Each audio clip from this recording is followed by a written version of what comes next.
Welcome back, everyone, to Veterans Voices.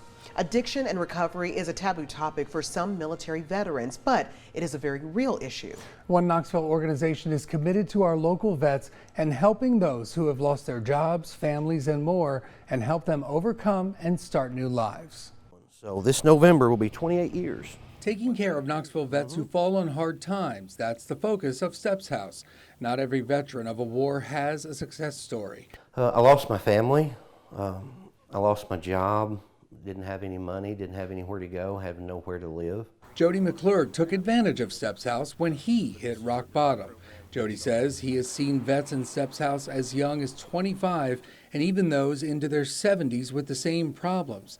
Jody speculates some of the clients end up there because they didn't get proper care when they returned from duty because of the stigma attached. The overdose rate has skyrocketed. They're depending on drugs and alcohol to relieve the PTSD, the stress, the depression, and everything that they're dealing with. They're covering it up, they're burying it. Now Jody has put his life back together and felt like he wanted to do more. So I thought, I'm going to start doing some volunteer work at Steps, and I would come up after work and volunteer and help them in, and I got offered a job and I took it, and here I am today. So how's he doing now at Steps House? Well, he's the current president and CEO, in charge of 140 beds that help veterans get back on track. He showed us around and where many talks took place. Those talks helped him work through situations that he never would overcome on his own. Were you in this room? I have been in this room. I let a lot of emotions come out in this room. Jody says this is where putting their lives back together starts for vets, putting their best foot forward to take the first step in the right direction. And now let's turn to Lori Tucker. She's sharing a story that stretches back from World War II all the way to the present day.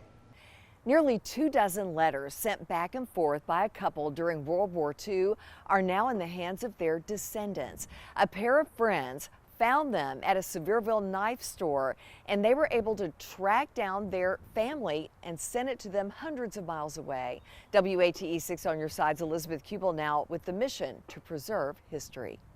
This is what a happy ending looks like. Clarksville friends Lindsay Wolke and Megan Grant recently returning a piece of World War II history back to its home. We felt like this was something that was really personal, and I felt like it deserved to, be delivered in a personal way. Yeah, just like everybody just kind of get closure from the whole thing. Back in September, the pair stumbled on a collection of letters dating back to the 1940s in Smoky Mountain Knife Works. With every page, they watched the relationship evolve between Mr. Elias Maxwell and Miss Eileen Murray. We were so eager to read them because you just didn't know what the next one was going to unfold and tell. They were also eager to get in touch with the couple's descendants, finding their kids' names in an online obituary and reaching out on social media.